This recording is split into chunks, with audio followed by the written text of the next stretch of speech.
God has blessed me with awesome, awesome, awesome women in my life. So please welcome Christina Taylor.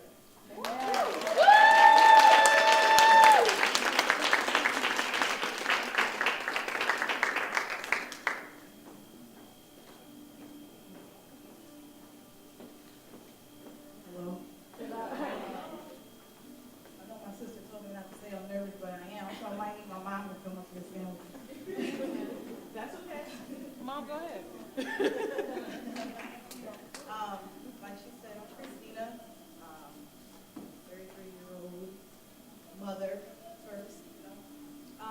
One of the things, I don't know where she is, Tiana. I'm sorry if I said anything wrong. It's so funny because the scripture that I was going to start off with was Ephesians 6:12. For we wrestle not against flesh and blood, but against principalities, against powers, against the rulers of darkness of this world, against spiritual wickedness in high places. So it's just kind of funny how you said that. So I'm here to just share a brief glimpse in my life, my testimony, my story. I want to show you guys something. It's okay. You're doing great. I'm going to show you this. I'm a visual person, so I like to be visual when I show things too.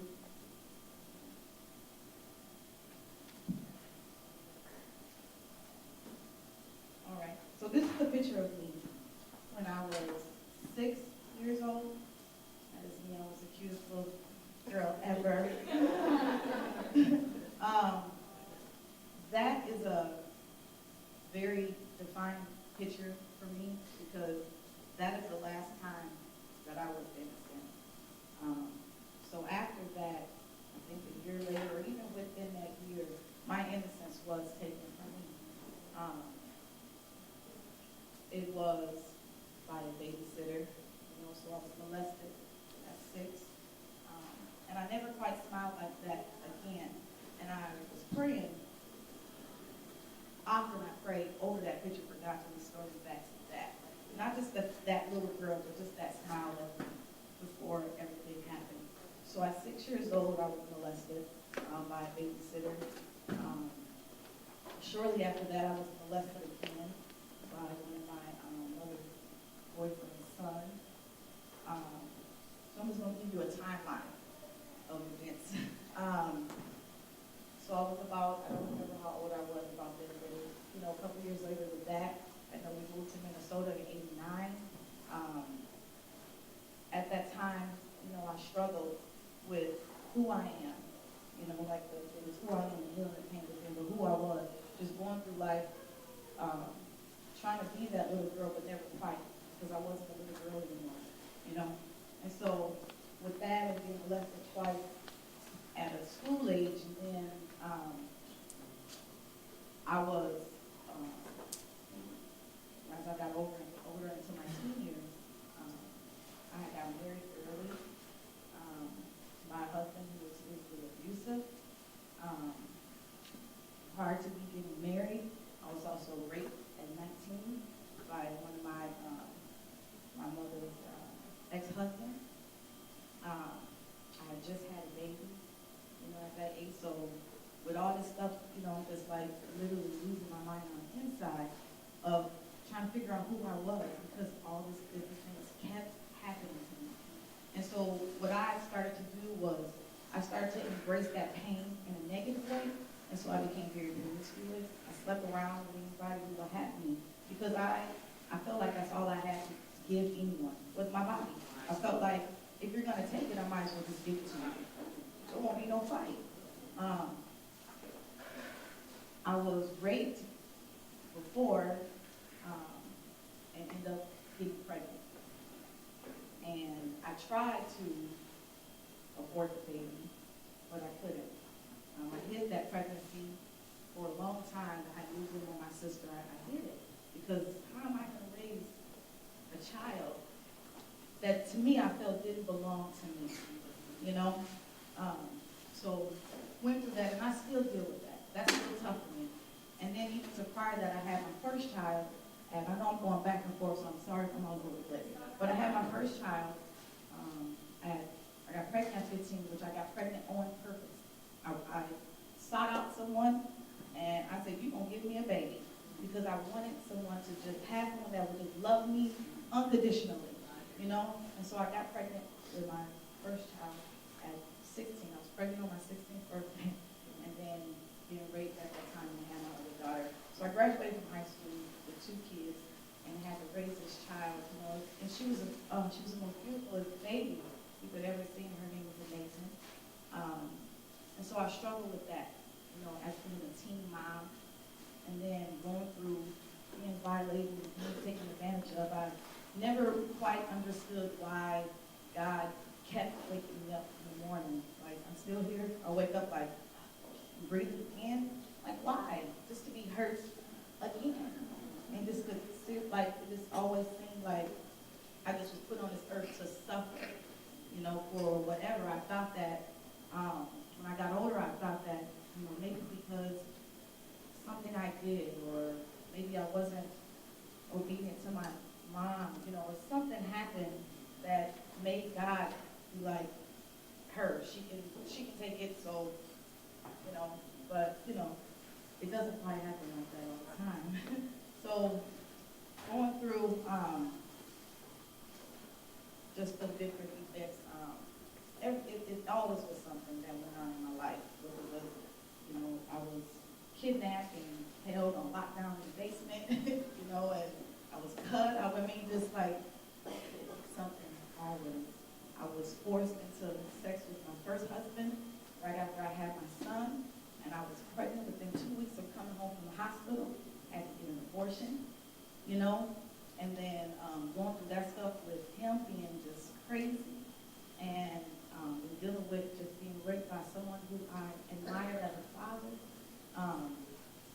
Went through that stuff, just messed up in here, not knowing who I am, running away, sleeping with everybody who I could possibly. It's a miracle that I'm healthy and that I don't look like the crap that I went through in my life, because I have done a lot. Some things I did on my own, but some things I couldn't help because of my mental state and the way I thought about myself. Or just like, I'm only here for a reason. I'm only legs and, you know, this, and I'm just here to be broke, and I'm just here to be caressed and to make babies, and, you know, that's all I'm here. I would never be loved and cared for or anything. So it took so much out of me. I tried to kill myself, and then it didn't work, obviously, because I'm here. And so I felt like a failure, like, I can't even kill myself right. But if I really want to kill myself, I would have got to just took a bunch of medication. So I really didn't want to kill myself. I think I just wanted something, but it didn't happen, you know? So I just was locked down to a bed, and it was like, you want to go upstairs to them? Like, I don't know what else to do. I want to live, I want to die, I don't know. You know, so I went through life like that, most of my life, as being just a shadow of myself, you know, just living so reckless, and I did not care. I didn't care about consequences. You can ask my mom. I did not care. If I felt like, if I'm going to do it, I'm going to do it to the fullest. I'm still like that, but just on the flip side of it. Because I live my life. Those who know me know I do. I don't believe in, you know, regrets, you know, all the time. And so I know that was a lot to even make someone off their self, but it's just, I realized that even though God had a plan for me, you know, predestined stuff, there's also a plan that the enemy sees too. He sees that what you're going to be. Because just even when I met Miss Stephanie like 2 weeks ago, and I wasn't even going to go where we were at. I just wasn't going to go. I did not feel like driving all the way from St. Paul to Minneapolis. It didn't make sense to me.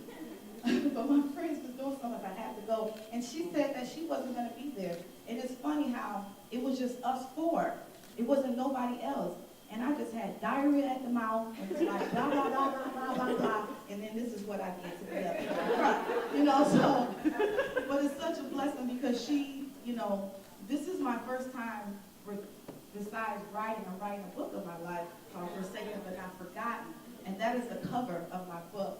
And then I'm just blah, blah, blah. And she's like, well, she went into, I love her. She is so funny. And she's so dramatic.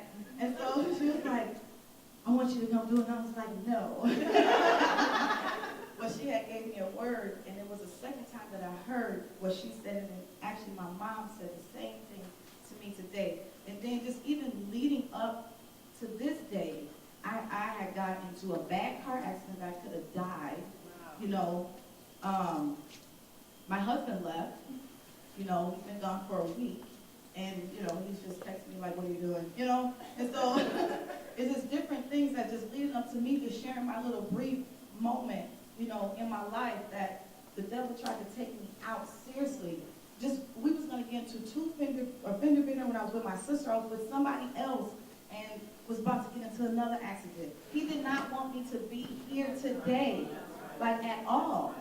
Like, it's so crazy. That stuff blows my mind.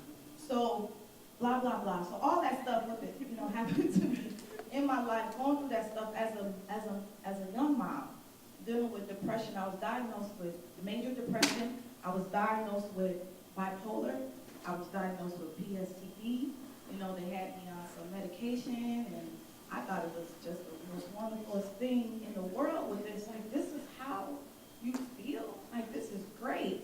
But then it started having weird side effects, and I was like, you know what, I can deal with this stuff. Obviously, my life, I can control this. I should be able to control my own emotions. I should be able to control my own thought. But dealing with that stuff with the mental illness, I'm not, I believe that it is, that I do have these different things because of all the traumatic things I went through.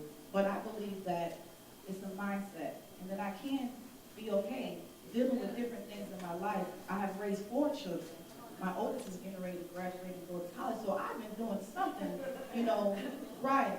I had a daughter, and I'm in, you know, with this, who's 14 now. She was diagnosed with my daughter, the one who I was raped, who I kept in her, amazing. She was diagnosed with a heart disease called hypertrophic cardiomyopathy.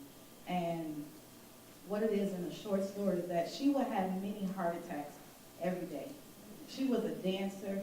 She was dancing since she was 4 years old, and it stopped her life completely. She received a heart transplant June of this year. So that was just another notch on my belt that I can say I got through that. Okay, and I'm still standing. And even with that, my marriage started to fall apart at that time that I'm trying to be there for my baby, who would literally crawl to my bedroom crying. Mom, please don't give me no more medicine. I cannot take no more of this side effects. I can't do this. She was really frail. She had gained a lot of weight. She was feeling insecure, and then my husband was acting up. I was trying to be strong for my family. I was trying to be strong to be a wife in my marriage. So who am I is you're a child of God. That's all you are. Everything else is just add-on. But that's who you are first. And knowing who you are and what you are and what you can do is, it's only half the battle, as G.E.M would say. But it is. It took a lot for me to just be able to just get out the bed, you know? It's tough being a woman in this world with so much, you know, divas out there. Like, you know, you got to be skinny and you got to be this shape. You got to wear this. Your hair got to be this color. You got to do this. You got to do that. It's just hard, period, being a woman. And then being a mother, and then being a wife, or being whatever your job is, an administrator, or working as a counselor, or driving a bus, or whatever. It's just hard to just be able to say, well, who am I? We get so consumed with being a mother, or we get so consumed with being a student, or I just want to have my bachelor's degree and stuff, that we lose who we are, and we're nothing simple but just a child of God, which is a lot, but it's so simple because that's what it is. That's it. Now I feel like God died for me only. I feel like He did that just for me. He thought of Christina, I'm going to go ahead and die so she can be all right and ask her, Amen. you know, when you come back or whatever. Amen. But you're defining yourself is not compared to nothing else but what you define yourself as, and that's all you can do. You only can live in the second. that next second. And then you live that next second, and you thank God, and thank you, I came through them 2 seconds. Because some people don't make them seconds.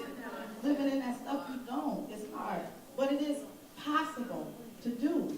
I have overcame horrendous things. And just even being raised by a mother who struggled with depression, by a mother who was crippled with MS and couldn't do nothing for herself, or a mother who was raped and molested by her brothers, with her being raised with that pain, and then have a daughter being raised with that pain, and then raising children in that. The only way I was able to get through it is because of God. If I did not have God, and I call myself, I tell my sister, like, I'm about, I think I'm about 95% Christian now. And I was like 80% yesterday. I'm like 95%. You know what I mean? Because I'm like, I said, scripture today, Lord. You know? But it's a struggle, you know? Because I I got some shortcomings, but, man, it is doable. You can, you can get through it. Seriously. And then it's a responsibility when you become an overcomer. It's a responsibility because then you have to help somebody else overcome, and then they have to help somebody else overcome, and then they got to help somebody else overcome. That's it. My goal was just if I can just be able to, for somebody to be like, you know what, she's right, and literally to change their mindset and do just one person, that I would die a happy person. That I would be able to encourage somebody else to know, like, what you may be going through may be the worst thing ever. Not saying that my struggle is worse than yours, but that you can get through it. Like, you can literally get through it because it doesn't last all day or always. The next 5 seconds, that is literally in the past. And it's done. So I just wanted to be able to be an encouragement to you guys, and I will pray for you by faces, because I don't know everybody's name, but Lord bless that lady with that ring. Bless that lady with that ring. But also pray for me. My name is Christina Paylor. Pray for me by my full name, Christina Marie Paylor. Pray for me, my full name. That's me. So I love you guys, and